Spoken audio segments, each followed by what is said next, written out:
Captain Arthur J. Schultz, Jr.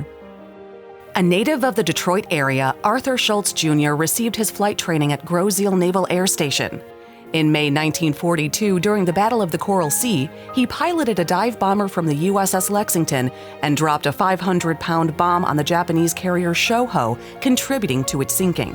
His aircraft was heavily damaged during the attack. For his bravery, Schultz received the Navy Cross. He later served as commander of Groseal Naval Air Station and retired from the U.S. Navy as a captain. In 1963, he was appointed manager of Detroit City Airport, now Coleman A. Young International Airport. He also served as deputy administrator of the Veterans Administration in Washington, D.C. He died on January 23, 2003.